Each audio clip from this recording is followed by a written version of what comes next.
Terima kasih Anda masih bersama kami di laporan khusus Pemilu 2024. Saudara, hari ini proses penghitungan suara Pemilu 2024 juga dilakukan di Los Angeles, Amerika Serikat. Seperti apa dan bagaimana laporan selengkapnya? Kita ikuti laporan langsung bersama jurnalis VOA Virginia Gunawan. Selamat siang, Ginny. Ginny, bagaimana proses penghitungan suara di LA? Mungkin bisa diceritakan?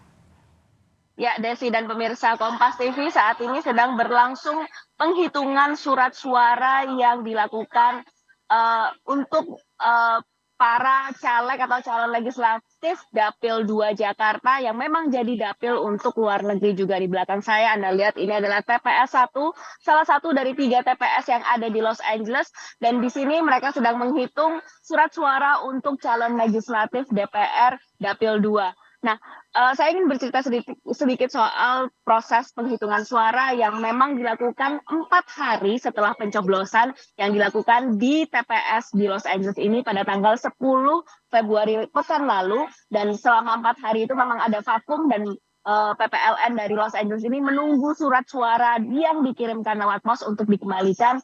Dan saat ini sedang dilakukan penghitungan surat suara untuk mereka yang mencoblos di TPS secara langsung di Los Angeles ini. Dari hasil penghitungan sementara atau penghitungan capres dan pasangan calon presiden dan wakil presiden di PPLN atau di TPS Los Angeles ini, hasil dari penghitungan surat suara yang ada di sini untuk DPT adalah 148 suara untuk paslon nomor 1, 212 suara untuk paslon nomor 2, dan 239 suara untuk paslon nomor 3.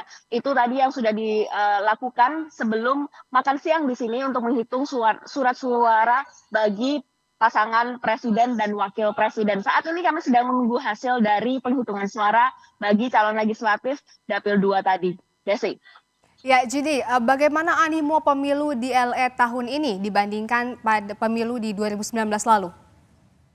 Kami sempat berbicara dengan ketua PPLN di Los Angeles dan memang beliau sempat menyampaikan bahwa animo tahun ini masih belum bisa diprediksi karena belum semua surat suara itu masuk dan belum semua surat suara itu diterima, terutama mereka yang mengirimkannya lewat pos. Namun dari hasil agregasi yang kami lakukan, tim VOA lakukan di TPS ini, terutama untuk surat suara yang digunakan pada saat pemilihan pencoblosan pada tanggal 10 Februari lalu, itu sekitar 20,3% dari total DPT yang mendaftar itu datang ke TPS di Los Angeles ini, dan total 614 surat suara yang digunakan. Ini cukup signifikan, jumlahnya sangat jauh signifikan kecil dibandingkan dari daftar pemilih tetap yang terdaftar di Los Angeles yang jumlah awalnya itu diperkirakan sekitar 15.000 orang atau pemilih. Sehingga ini memang sangat disayangkan bahwa jumlah animo masyarakat yang ingin memberikan surat suara atau memberikan suara mereka pada pemilu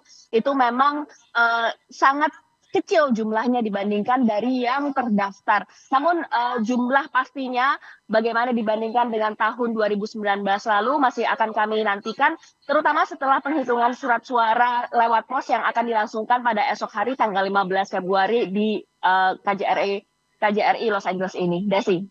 Ya, terima kasih Ginny atas laporan Anda langsung dari Los Angeles, Amerika Serikat.